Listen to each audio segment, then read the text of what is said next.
Welcome to Epic Begins with One Step Forward, the podcast that reveals how to plan, achieve, and enjoy the journey of creating epic results in your life, business, health, and relationships. Here's your host, best-selling author and motivational speaker, Xander Sprague.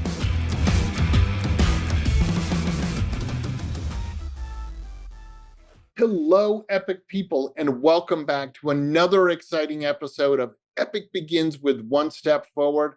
I'm your host, Xander Sprague, and today I am honored to be joined by Peter Teuscher, who's joining us all the way from Germany. So exciting. Peter, tell us who you are and what you do. Xander, first of all, great to be with you. Thanks so much. And I'm here in Hamburg, Germany. But I'm originally from Canada. So we're both West Coast. You're in LA, I think. Yeah. So I'm a coach. I work with people to help them find their own highest potential. I work with people, everything from CEOs and top managers to everyday people who are just looking for change in their lives. And I've actually more recently started working with youth, so sort of 16 to 20-year-olds.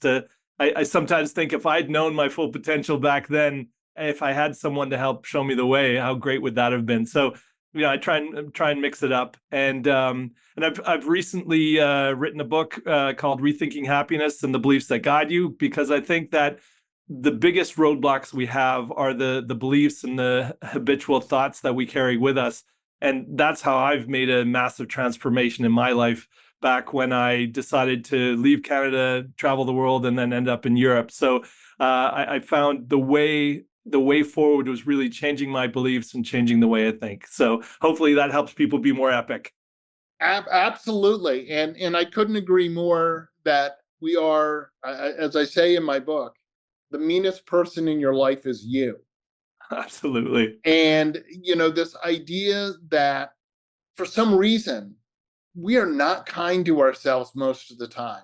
We tell ourselves what we can't do. We buy into limiting beliefs. We, say mean things to ourselves. I marvel sometimes when I'm working with people. I'm like, if your best friend said just one of the things that you say to yourself on a daily basis, how would you feel? And a lot of them are like, oh my God, that would be devastating. I'm like, yeah. So why are you doing it?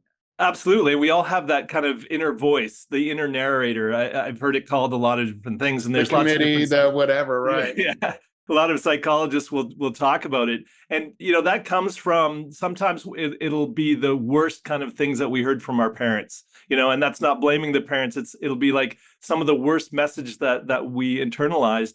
And obviously that's meant to be a mechanism to stop us from making mistakes and so on. But often it gets out of control. And so it actually stifles us and gets in our way.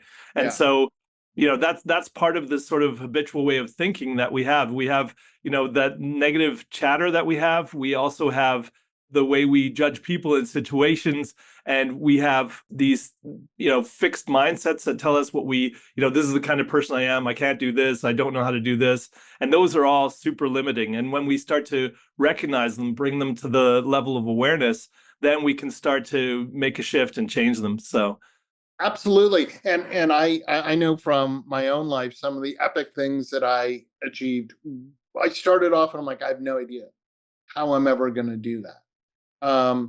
And yet I'm like, okay, maybe it's being naive or something and just saying, I'm going to try, and realizing that failure is part of the journey, right? We're not going to get it 100% right. I think so often people, there's something big that they want to do. They want to make a change. Maybe it's a change in their career, or write a book, or run a marathon, or do something like that. And they talk themselves out of it before they even get there, because they're like, oh, I don't have all the steps. Well, here's what I'd like to say. So, Peter, you got up this morning. I know it's later in Germany, so you've basically been through your whole day. But when you got up this morning, did you have all the answers to all of the questions and things that happened to you today? Absolutely not. And I start my day with morning routines to try and visualize how I want my day to go, but it never goes exactly according to plan. And neither does life, right? Right. And yet you still got out of bed, right? Yeah. And yet when we're talking about our career or our dreams and our goals, we stop ourselves. Yeah, and sometimes we don't even we like to leave things as a dream and don't make it a goal, right? So it's within our comfort zone. It makes it, we dream of one day being a writer, as you said, and Yeah. writing a book, and we procrastinate and put it off into the future because it's just a lot easier to do it that way. I like to look at things like the mindset that we have, and especially when we catch ourselves saying, I'm not good at that, or I can't do those kind of things. I have a 10-year-old here, and when she says that, she's really good now. And when she catches me saying, "Oh no, that's not really for me," she'll point it out. Kids are Mm-hmm. great for that kind of thing. But those are practiced habits that we have. And so I've worked myself a long time to get into a growth mindset of thinking about things in terms of, well, I haven't figured it out yet. I'm not good at that yet. And I think that gives us the optimism and the courage to kind of move forward. Absolutely. And what I write about in my book, and people really seem to, it resonates with people, which is really cool because I like it, is not yet. These two words. Peter, have you finished your book? Not yet. It doesn't mean that you're not, but as you know, writing a book, incredibly difficult and long process, right? Between the actual writing of the book, but the editing and stuff of the book. And so it's like, has your book come out? Not yet. I mentioned marathons. I've run some marathons in my life. And people are like, oh, have you run your marathon? Not yet. And people get it because it's like, no, that isn't happening until November, right? So people are like, oh, yeah, okay, that makes sense. I like to use the example of when you are in school, like let's say you start university. You don't ask someone who just started school a month ago, oh, do you have your degree yet? Because we accept that it takes 4 or 5 or 6 years. Like there's a time period that it takes for you to get it. And yet, in the rest of our life, people are like, have you finished this? And we tend to say no, which is such a hard stop. It makes it sound like it will never happen. And for me, the not yet is so optimistic because it's like, I'm working on it. And there Yeah. may be things in our life that I would love to get my private pilot's license. Have you done it? Not yet. I haven't even started. And yet I still hold that out as something that I would like to achieve. But Yeah, I find another thing that really catches us up is this doing things out of obligation. You hear people talking a lot about I have to, I should, and I find it's far more motivating when you take control of that. And so I talk to people about whenever you're planning to do something, you want to do something, you look at it in terms of, can I do it? Do I want to do it, and will I do it? Right. So that's the final one's the commitment, and you can ask yourself those questions. Can I? Do I want to, and will I? And when you change your language, I think that makes a big difference as well. Because I really should get on to writing this book, or I really should get on to getting more fit. But if you make that switch in your head where it's your choice and you're empowered to either do it or not do it, it gives you the responsibility. And when you start talking about things that way in terms of, I can, I want to, and I will, then, it gives you a much more motivation and puts the onus on you to get it done. absolutely, absolutely. And I also think the things that we want to do, let's say you're like, I need to have exercise in my day. And then we start to hear the litany of excuses of why it can't happen. They're literally arguing for the limitation. And I'm like, no, if it is important, you will figure out and put it into your day. That's how the people who exercise every day or 5 days a week, they do it because they simply said, here's where I'm putting it in my schedule. Right? Yeah, we're all busy. We all have stuff that we have to do, but very few people are actually working 24 hours a day, honestly.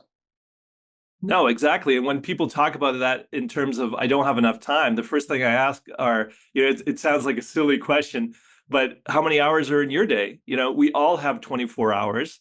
And it's about what you choose to do with those hours, right? So it's about making priorities. And so many people will say, well, I don't have time for that.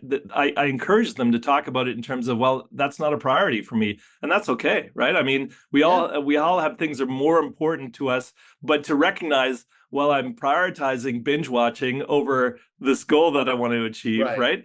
And then you start to look at, well, why am I doing that, right? And then then you can start digging into, well, what are the fears that are holding me back, and that sort of thing. Sure. And also, two things. First of all, I think, especially as adults, children don't forget this, because children remember that they have choice. I'm choosing not to eat my peas or whatever. But as adults, we forget that we actually do have choice. And it doesn't matter how far down the road. So let's say you've been in the corporate world for 20 years, but you're just sort of like, really, I'm not happy, right? Just because you've done that for 20 years doesn't mean that you don't have the choice to go out and make a change. Is it scary? Yes. Is it unknown? Absolutely. Yeah, and there's a lot of people that will come for coaching exactly for that reason. They'll say, look, I've been to university, I've got my career, maybe they have a relationship and a family, and it's almost like they've ticked these boxes. They've followed this roadmap that society lays out for them, and then they wonder why they're not happy, because at some point they didn't figure out, what are my values and what do I really want. And it's not that they are not happy with their partner or their family, but for whatever reason they've made choices that were not their own. They've been kind of influenced, or and so that's another thing, that if you're wanting to pursue something, it's really important to be passionate about it, but it's important that it lines up with your values and who you are. And so, I talk a lot about happiness, but happiness because I find it's great feedback. The choices I'm making, if I have lots of moments of happiness in my life, then I know the choices I'm making, that's feedback for me. It's this emotional guidance system that we have that helps us to know, is the way that I'm living my life, or the way that I'm seeing the world, is it accurate, or is it in line with my values and my needs? Absolutely. Along that line also is, you talk about happiness, and I think happiness is super important. It's also, from a psychological standpoint, incredibly motivating. Who doesn't want to do things that are happy? If you think about your favorite meal, it's your favorite meal because it brings you joy and happiness. It tastes good to you. It's what you like. It's what you want. So you think about it and go, oh, yes, I'd really love to have whatever that meal is, right? Oh, it's so great. I get to have this meal, right? You're happy, and you're motivated to try and have more happiness, right? I don't really know too many people who are like, oh, man, bring on the misery. Wow, that was miserable. Let me go do more of that. I just want to roll around in the misery. No. I'm glad you're also someone who loves food, because I love going to Italy. They really have this food culture, but yeah, happiness is really in that moment. It's in enjoying that great meal or whatever. And unfortunately, a lot of people make happiness this destination they're going to get to. When I get the promotion, or when I achieve this goal, then I'll be happy. But if you're not enjoying the journey, right? I mean, I think that is really, part of the life's journey is epic, as long as you make it that, right? And so if we're ignoring that feedback that something's wrong, or we're off track because we're not really feeling happy, because even the tough times, every challenge you overcome, there's this fulfillment that really, I don't know about you, but when I overcome a challenge, I feel happy. I feel great, right? Absolutely. And frankly, you probably, because you have to struggle to get to it, it's that much more rewarding, right? There's so much more learning that happens in the struggle. Like Peter Coyle in The Talent Code talks about people practicing, right? And they practice and they practice. And it's when you make the mistake and you struggle. If you were trying to play an instrument, let's say you're playing the guitar and you want to play, I don't know, Stairway to Heaven or something, right? If you just sat down and banged it out, yeah, great. But if you struggle and you're missing chords and you're misfingering and misstrumming, when you finally get it, you've actually probably learned a lot more about the guitar and how to play and stuff. But I also think, because my own experience of running half marathons and marathons is so focused on finishing this race. But when I got done, there was honestly just a short window of elation of, hey, I did it. But then it's gone, and then you're like, okay, yeah, yay, I finished a marathon. That's awesome. Now what, right?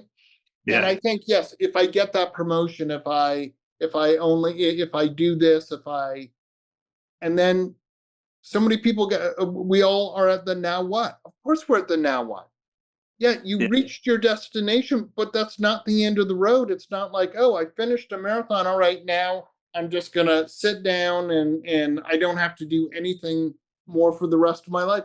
We Yeah. didn't get here as human beings because we're like, oh, okay, achieved my goal. That's it. Thank you. And I think that's the sad thing. A lot of people will treat happiness like it's this. There are these real peaks and momentous occasions in life. That's when we'll be happy and fulfilled. And they treat the rest that's in between like filler. Well, that big holiday, then I'll be happy then, and then I'm back to the grind. And how sad is that? I mean, if you only have a few of those really big moments, but you have so many other quality moments in your life, right? And so and this is what I love about the work of Mihai Csikszentmihalyi, the American Hungarian psychologist who talks about flow. And part of this flow state and part of really being proficient and being a high performer, it's this combination of challenge and passion for what you're doing, this allowing you to focus, right? So without the challenge, you become bored, and then happiness goes away. So it's important to define for yourself what happiness is. Some people will talk about it in terms of just pleasure. I can't relate to people who think that retirement is this, not doing any work, sitting on the beach and drinking umbrella drinks, right? That for me is, I can't imagine doing that. I can't imagine not working because I'm passionate about what I do, right?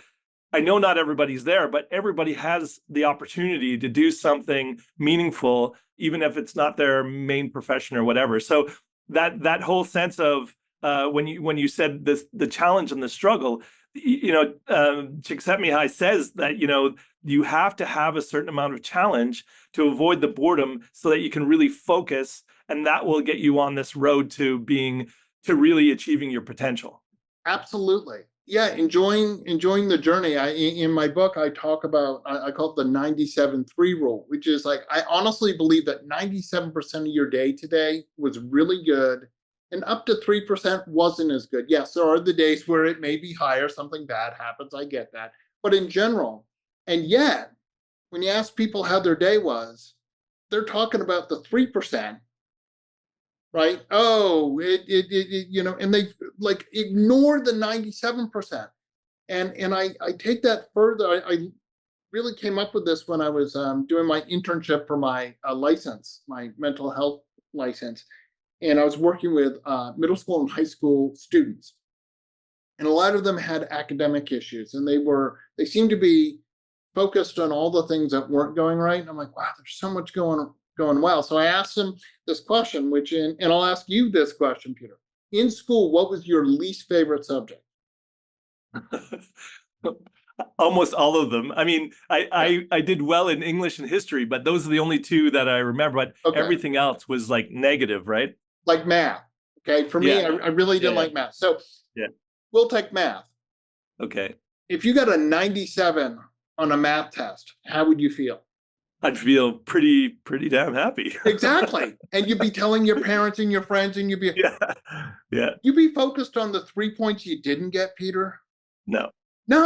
You'd be like, oh my God, I got a 97, right? Yeah. And yet, in our life, we focus on I didn't get those 3 points, and totally ignore that you got a 97, right? And I'm like, why? There's so many good things. And again, it's not these momentous things, it's the little things. But I woke up this morning. You know, not Exactly. that I didn't expect to wake up, but hey, it's a good way to start, right? Yeah. But the thing is, and you know this too, but our brains are wired to see the negative to, it's just the way our biology is that we look for the problems, we look for the things that have gone wrong. But that's the reason that we need to train ourselves to, have a shift and create new mental habits that will help us see like that. That's why, I have a gratitude practice. Some people will do a gratitude journal, and they'll think of the things that they're grateful for, Sure. and just training yourself to see the good things. Sometimes amazed, I'm very fortunate. I live in a part of the city where that's very green, and like literally there's park area right behind my house, and I'll walk and the sun is shining and I'm listening to the birds, and I'll see somebody walk by me with a scowl, and I'm like, how can you scowl when you're like, just look around you, but Yeah. they're in their head, they're just ruminating about something that's gone wrong instead of being in the moment and going, wow, how great is this, And so when we really need to train ourselves to start looking at all the things that are working out and all the things that are going well for us, and because complaining is a habit too. This complaining habit of looking at all the things that have gone wrong and then repeating those over and over. Yeah. I had a client once who said, oh, this always happens to me, right? And so I said, okay, well, let's look at when was the last time it happened, and before that. And then it turned out it had happened 2 times in her whole life. But this negative thing was holding her back because it was so fixed in her mind as this thing always happens to me. Yeah. Well, also, I think, sadly, with all of the wonderful technology we have this constant barrage of all of the things that are fire, flood, or blood, right? Like just the news is, no matter how you consume it, there's just all the, like, here are all the things that are going wrong. And it's not that we shouldn't know it, but in some ways, from a psychological standpoint, if all of the information you get is all of the things that are wrong and bad and dangerous and stuff, is it any surprise that's how we're walking around? Yeah, not at all. You That know, that's why that's why I really there's a couple of areas that I look at when we look at changing beliefs. We look at where they come from. Well, one of the major elements is our environment, right? And it's the impulses. So if we have negative people around us, if we're constantly watching the news, I think about how many people wake up in the morning and the first thing they're doing is watching the news. How are you priming your brain, right? That's why I encourage people to have these morning rituals that are, don't look at your phone, don't look at the news, start yourself off in a positive way, and then you will be resilient enough to overcome the bad news that you face, and that sort of thing. But our environment is full of these kind of negative cues and negative details if that's what we choose to focus on. right. Another thing that I love to share with people is, I like baseball. Okay, I'm not a fanatic, but I know enough to say someone who makes it into the Hall of Fame has a batting average of over 300.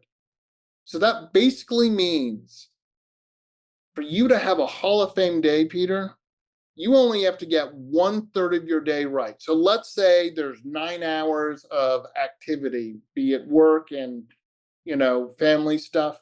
If you had a Hall of Fame day because you got 3 hours out of that right and you could mess up 6 hours, that'd be pretty awesome. I think most people would be like, if I'm a superstar and only have to get it right 1/3 of the time, that would be pretty amazing.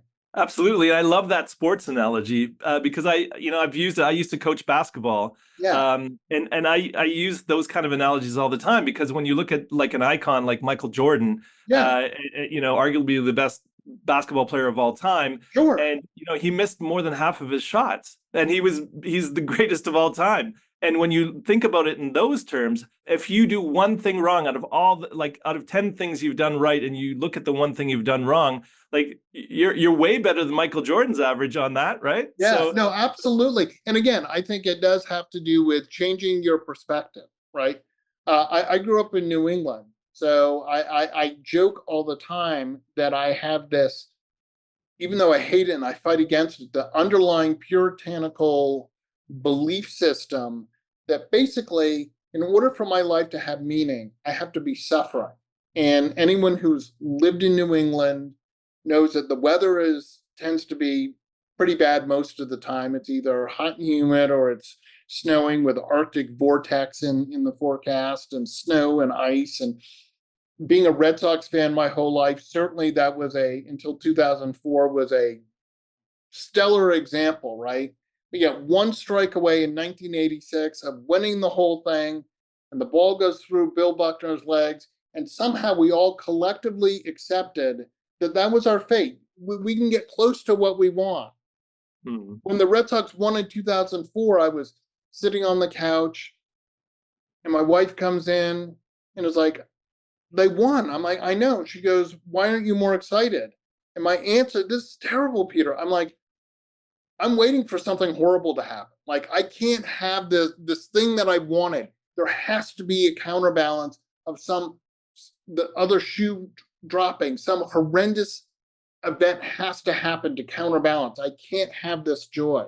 It's ridiculous. I fight against it. I go, no, I can have joy. I can have happiness. And frankly, I'm pursuing it as hard as I can.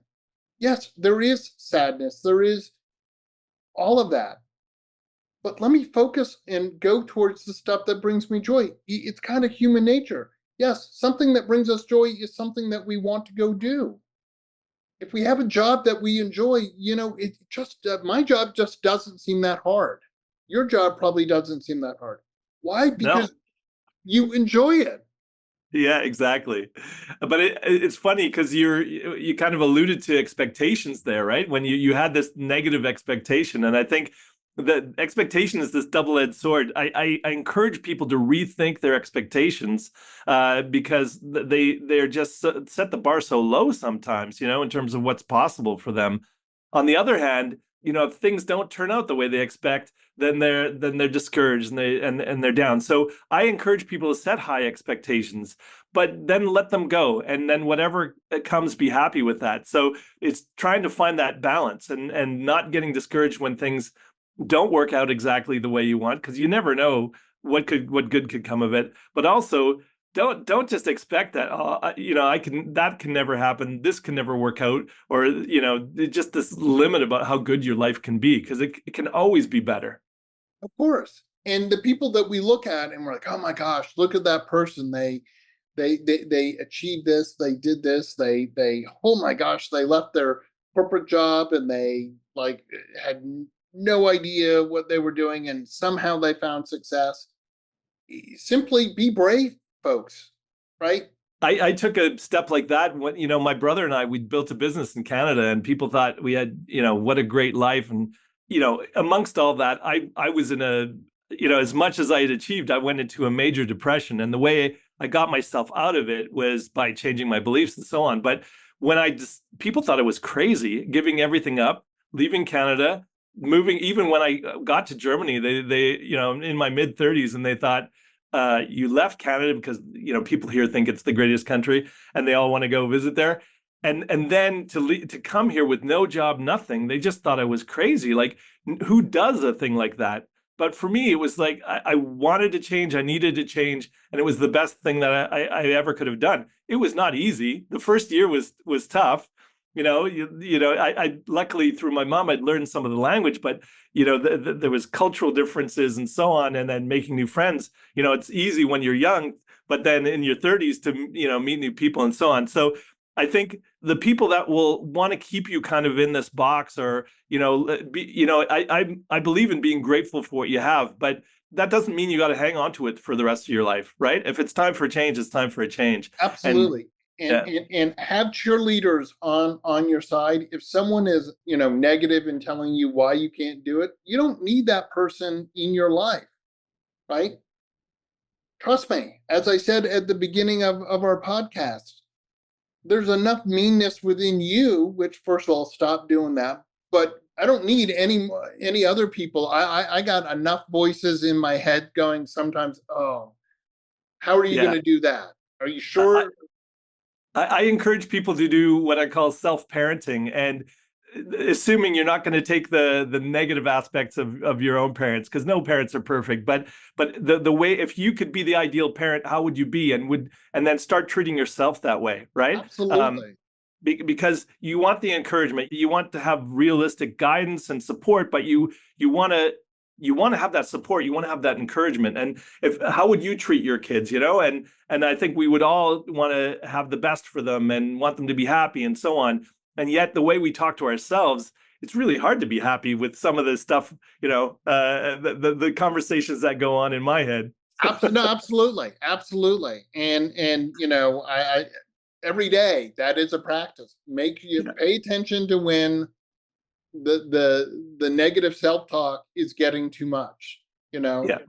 So, Peter, what an awesome time. Oh my gosh, I'm sure you and I could talk for 3 hours and still have more stuff to talk about. But I want to thank you so much for coming on. If people want to get a hold of you, they want more of Peter, how can they get a hold of you? The best way is to have a look at my website. I write a regular blog once a week where I talk about these kind of topics. The website is peterteuscher.com, and the last name is spelled Teuscher. So peterteuscher.com, and there's information about how to buy my book there, and my blog, and the coaching that I do.